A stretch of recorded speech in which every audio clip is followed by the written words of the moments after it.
It's totally okay not to be married by 30. I'm in the Sahara Desert with 18 incredible women about to go ride camels in the sunset. Struggling financially, being alone, having no one there to talk to as you age, no kids. And I always, I'm just having a really hard day and trying to get ready. That women tend to be happier when they are single. Okay, I turned 40 this year, and I've never been in love. I've never been in a relationship. I could have married a lot of the people that I've dated. Women tend to be happier when they are single. You hear something or an update about your ex and it just kills you. I didn't think it would be an issue. I'm 32 years old. I thought I would have kids. I thought I would be married by now. And now the closer I get to it, and I'm scared. I don't know. The fact that you're 40 and single, still with no children, and now you find out that she's 8 weeks pregnant, and you so want to feel happy for her, but inside you feel so sad. I'm 53. I would like to think that I'm still young, right? Happier when they are single. You know that at 40, you're running out of time, and soon you won't have a choice at all. I'm in the stage of life where I'm watching all my friends get married and have babies, and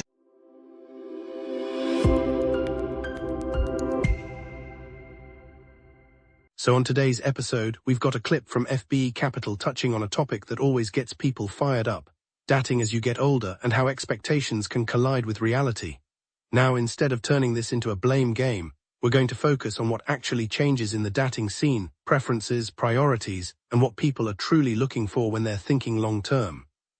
Because the truth is, attention online can be loud at any age, but real commitment is a different conversation entirely. And when someone feels like their usual approach isn't working anymore, it's easy to point fingers, when the more useful move is to look at the patterns, the choices, and what's being brought to the table. So let's jump into today's video. As always, leave your thoughts in the comments, keep it respectful, and let's break this down. No choice at all. That should really be the slogan of this generation's feminists, because all of this screaming "I don't need a man" is starting to have some real-world consequences, and it's not pretty. I also feel like I'm getting older, and it's like I have to put some effort into dating or I'm just gonna be alone forever. But now I'm just honestly getting to the point where I'm just gonna be the single aunt. Don't you guys find it interesting how online narratives can be completely opposite depending on what you're watching? On one side, the internet constantly sells the everyone is thriving, living their best life storyline. On the other side, you'll also see clips where people are clearly frustrated, overwhelmed, or genuinely hurt about dating, because real life doesn't always match the highlight reel. And that's the thing: when someone says dating is hard or I feel ignored, that doesn't automatically mean they're weak or that it's too late. It usually means they've run into the part of dating that social media doesn't glamorize: rejection, uncertainty, and the reality that good relationships require effort, communication, and emotional maturity from both sides. What does feel a little ironic, though, is when someone has spent years treating dating like it should be effortless, and then acts shocked when effort becomes necessary. Because yes, healthy dating does take effort, it always has. The difference is some people learn that early and others learn it later. And instead of turning it into men versus women, a more honest takeaway is this: entitlement on any side kills attraction fast. People are drawn to partners who are cooperative, respectful, and consistent, not to someone who treats dating like a scoreboard. So if the conclusion is, I have to actually put real effort into building something stable, that's not insanity. That's just adulthood catching up with internet fantasies. Honestly getting to the point where I'm just gonna be the single aunt. But it's really hard when I don't really have anyone to go to on a Friday night. I am 30 years old and I have been single for over 12 years, so never had a real adult relationship. Maybe I should just give up. But I don't know. Then I feel like if I give up, then it's then I'm totally throwing the towel in, and that sounds and feels sad. These feminists are literally marching modern women down a disastrous path of pain and loneliness, all under the banner of quote-unquote helping women. Yeah, and here, where I think the real problem comes in, a lot of the loudest relationship commentary online doesn't actually help anyone. It's less about giving people practical tools to build healthier relationships, and more about keeping men and women suspicious of each other because outrage gets clicks. If the goal were truly fairness and better outcomes, you'd hear more about accountability, communication, boundaries, and mutual respect. Instead, too often it turns into a constant blame cycle. Men are the problem, women are the problem, and somehow the only thing that grows is resentment. The irony is, that kind of content doesn't empower women or men, it just makes dating feel like a battlefield. And when you train people to see the other side as an enemy, you shouldn't be surprised when trust disappears and relationships get harder. So yeah, if a message consistently makes people less empathetic, more cynical, and more combative, it's worth asking, is this actually helping, or is it just farming conflict? The reality is, when you ignore basic facts and continue to sell a lie to women, then eventually they will catch on and realize that it's not benefiting them at all. But really, it's just crazy. It's been a rough month for me, and I got COVID. Somebody help me. I'm so tired of being an independent woman sometimes. Sometimes, like, I just want to be taken care of. You know, my whole life, I've just been so independent. Yep, careful what you wish for. See, this is the pattern I'm talking about. Online, a lot of people curate a highlight reel that says, I'm thriving, I'm independent, I don't need anyone. And sure, good for them. Independence is a great thing. But then you'll occasionally get a moment where the script changes and something more human slips through. Actually, I do want partnership. I do want someone I can lean on. I don't want to carry everything alone forever. And honestly, that part isn't shocking, it's normal. Most people, regardless of gender, want love, stability, and support.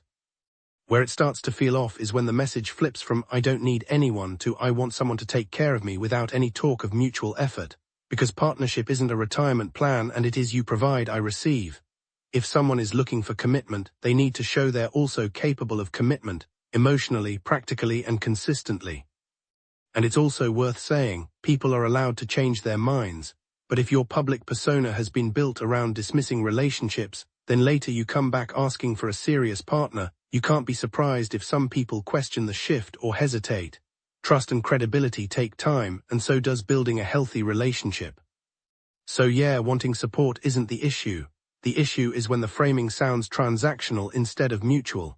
A strong relationship is two people choosing each other for the long term, not one person asking the other to fill a gap when life gets heavy.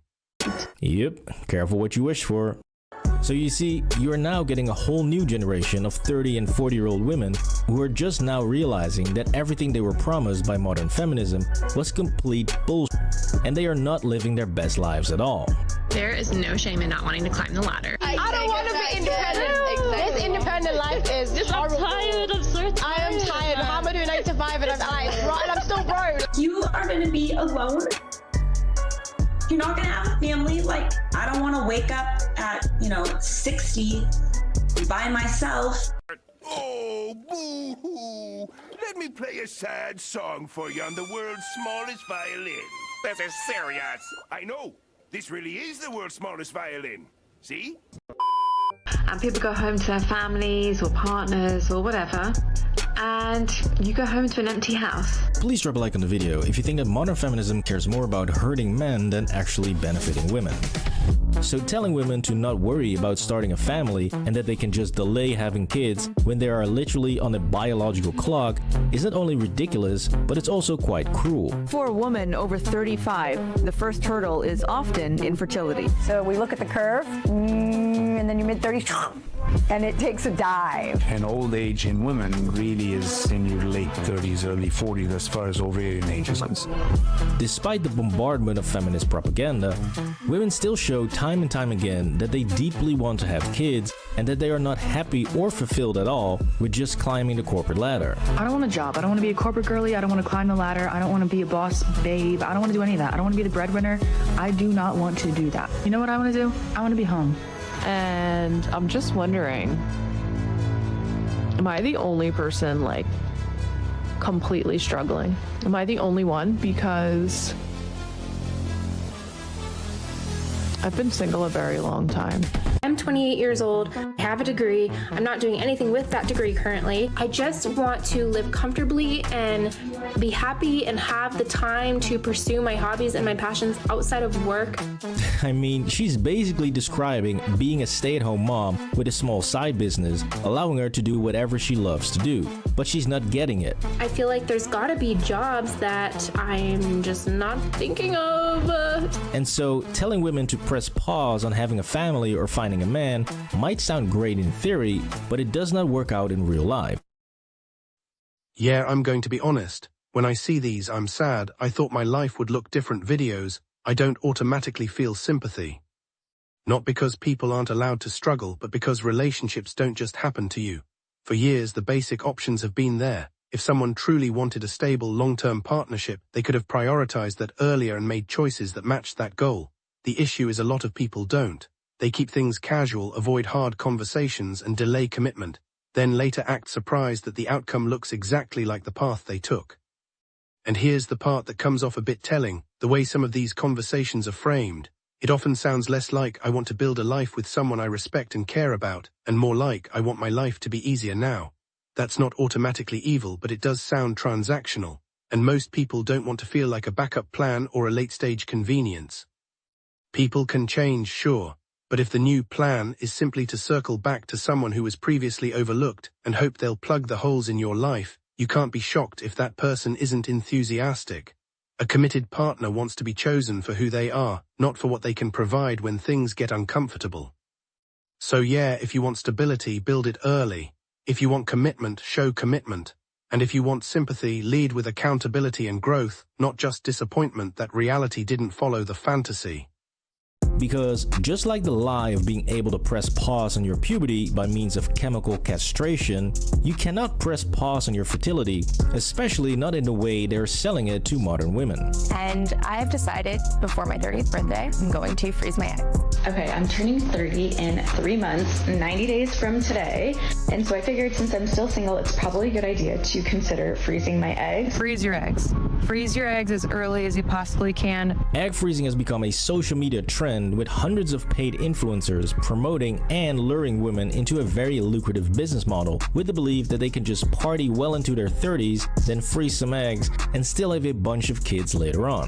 I also want to inspire anybody who is watching this who had been considering freezing their eggs or taking control of their own fertility. I want to inspire you to do the same. Injecting myself twice a day in order to freeze my eggs as a 37-year-old woman who is single with no man in sight. They make women believe that egg freezing is some sort of insurance plan.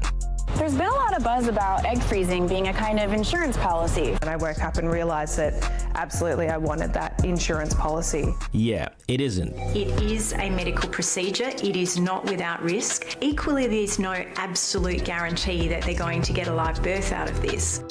When they call you and tell you that none of them worked, You know, like they're mature, but like when you actually do the testing after making embryos, like I, in theory, could have nothing. I think they even used the word discarded. They said they've all been discarded. Okay, well, thank you for letting me know. But again, it sounds nice and makes them feel all warm and fuzzy inside. However, when you ignore the social media hype and just look at the actual numbers, things start to look a lot more depressing, and women are not freezing their fertility at all. I really thought this process would like slow down my biological clock and I wouldn't feel as much pressure. And I feel way more pressure now. So, over 37, 38, the egg quality will not be as good as it once was. And many women may be actually freezing their infertility. Now we'll get back to the disastrous state of egg freezing in a minute, because right now I want to focus a bit more on how exactly we got into this mess of older women opting for egg freezing and why these modern women are fully to blame for their own failure to have a kid. For me, freezing my eggs allows me to fulfill my dreams on my own timeline without depending on a man or my biological clock. Since in classic feminist fashion, instead of taking accountability for their own choices, these women will simply not do that, but they will twist and turn trying to blame the whole thing on men. Super wild to me that women are going through this whole process, preserving our opportunity to have kids in the future. Meanwhile, men aren't taking any sort of steps to do things to help themselves have kids earlier in life. Yeah, no shit, Sherlock. Men don't have to worry about their fertility since we are built different. It was your own personal choice not to have kids at 25 or 30 or 35, but then blames men for not wanting to have kids earlier. Meanwhile, men aren't taking any sort of step to help themselves have kids earlier in life. Why not just have the baby? Can you imagine me, a mom now? Have kids earlier in life. Can you imagine me, a mom now? Y'all, I've got some more concerts to go to. Yep, certified lunatic. So from the age of 18, women literally have well over 15 years just to find one guy that they want to have babies with, and God has made it so easy for them since he's made men very horny creatures, which allows pretty much any woman to easily find 100 men that would want to date her and make babies with her, while most men are not that lucky. Now, I just want to note, this data is based on 6 years. Based on 6 years. For men, it's actually the other way around, because from the age of 18, we first have to spend 10 to 15 years working our ass off, getting the right job, the right house, the right car, you name it, just to become eligible for women to desire us. And yet, modern women will still act like children, claiming that life is just not fair for them because they don't get every single thing the minute they want it. And this is exactly what I mean. And it's a point you'll hear a lot of people make because it's hard to ignore. Dating doesn't play out the same for everyone. A lot of men feel like they're mostly invisible until they've built something: stability, confidence, a life direction, a reputation. Meanwhile, some women get more attention earlier, simply because the dating market tends to reward youth and appearance more strongly on the front end. But here's the part people don't like hearing. Attention isn't the same thing as commitment. Getting noticed is one thing. Building a healthy long-term relationship is a completely different skill set, and blaming men or women as a whole is usually just a way to avoid looking at personal patterns. When someone says men are the problem, I don't know why I can't keep a relationship. There's almost always a reason. Sometimes it's poor choices, sometimes it's unrealistic expectations, sometimes it's picking the same type of partner over and over, sometimes it's not communicating clearly.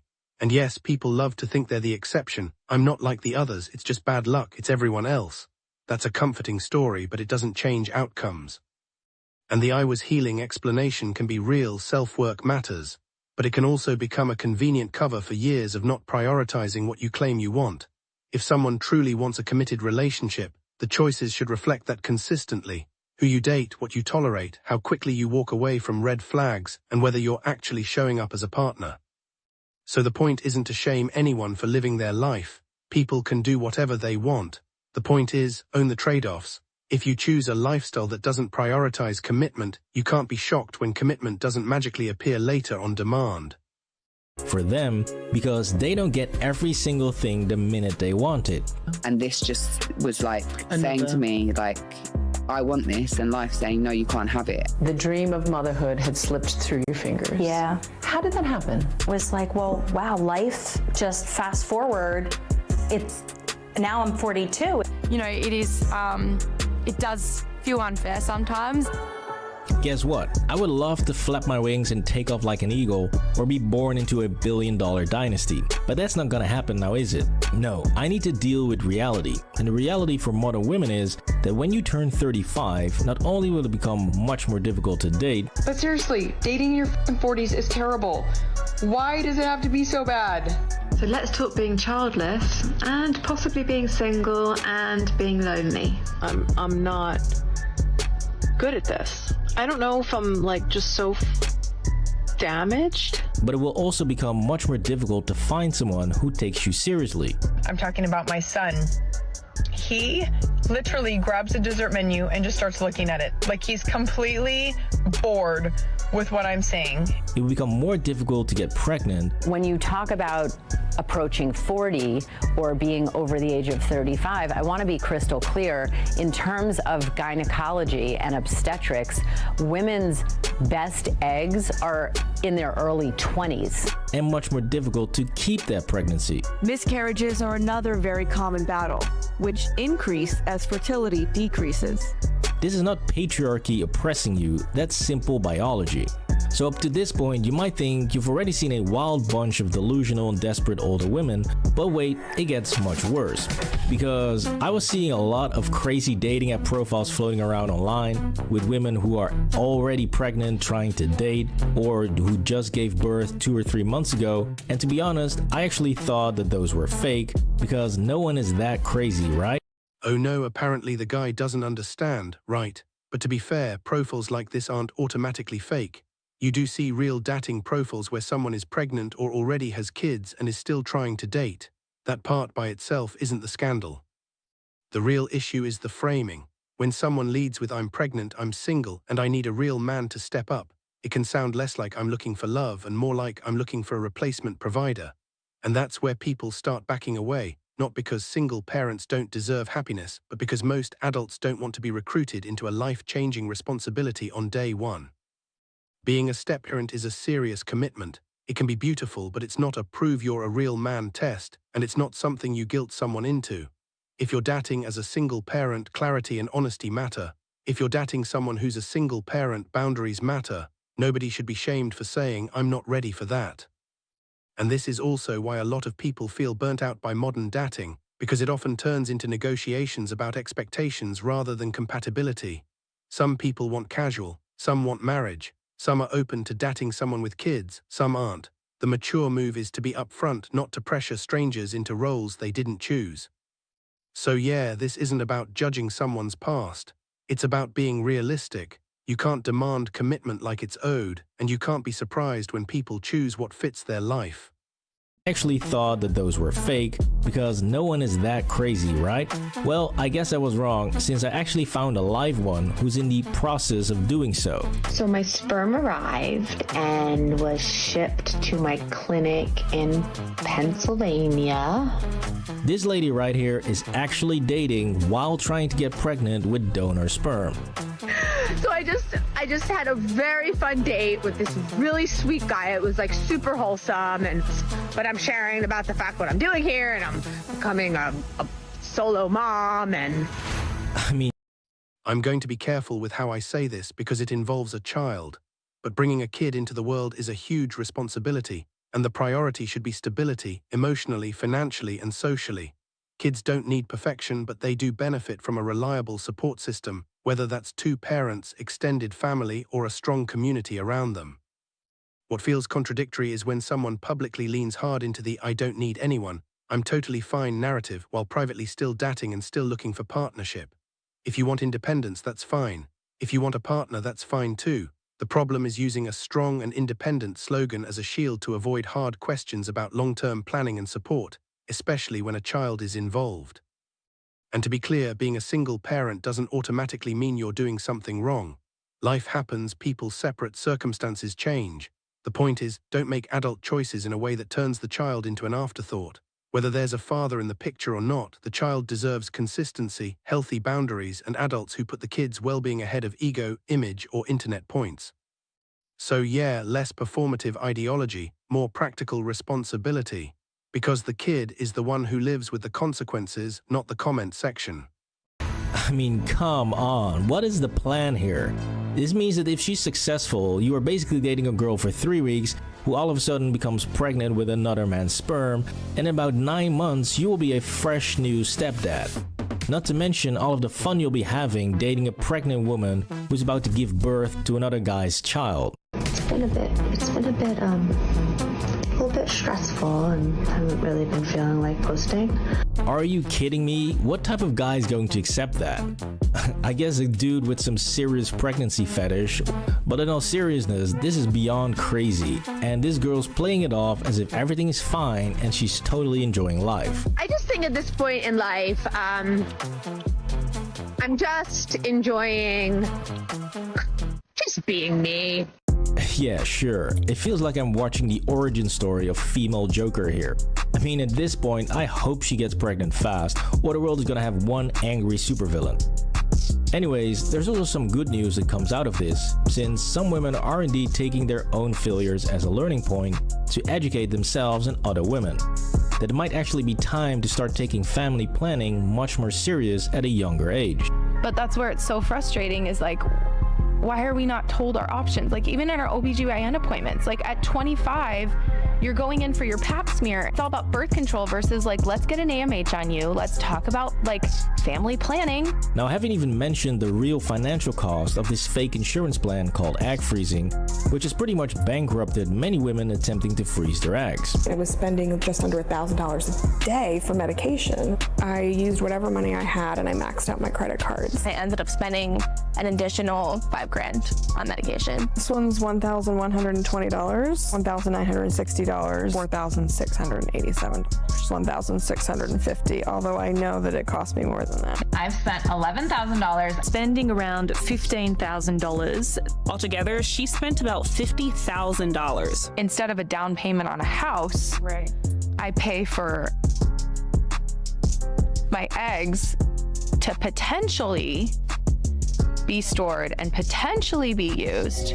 So when women are young and hot, they are having a blast on dating apps because guess what? Every single guy wants to date them. But as they get older, more and more men will start to exclude them in their dating preferences, and so they no longer exist. Let's discuss why men my age don't seem interested in me. Older men, when they date younger women, is because they find them more physically attractive than the older ones. So I'm 45 and my age range is from 33 to 65.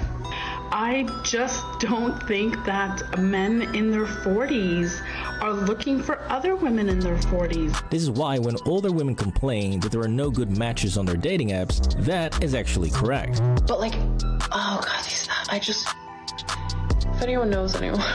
Modern women believe that as they age, they become more valuable to men because they value themselves in a completely different way than men do. But the reality is that for most men, the only thing that older women bring is simply more baggage and more jadedness. You know what's kind of wild is how dating advice online often gets packaged like a one-size-fits-all life plan. Focus on yourself, build your career, get the degrees, level up, everything else will fall into place later. And to be fair, building a career and becoming independent is a good thing. Nobody saying education or ambition is a mistake. But the part that doesn't get talked about enough is trade-offs.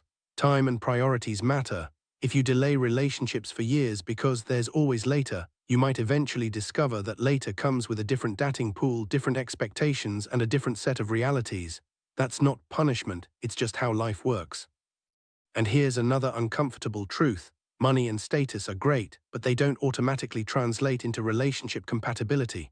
People still choose partners based on values, lifestyle, emotional stability, and what it feels like to build a life together. So if someone's entire pitch is "look at my resume," they may be disappointed when dating turns out to be about more than credentials. Also, life can get complicated. Debt happens, responsibilities happen, past relationships happen. None of that makes someone undateable, but it does mean you can't approach dating like a transaction where someone is expected to fix the parts of your life you postpone dealing with. So my takeaway isn't hate on anyone or point and laugh. It's simpler. Don't let viral slogans replace real planning. If you want family, partnership, and stability, you have to actively build toward that, just like you would with a career. Accountability and honesty beat comforting fantasies every time. All right, guys, we're going to wrap it up there. As always, leave your thoughts in the comments, keep it respectful, take care of yourselves, and I'll see you in the next one. Peace.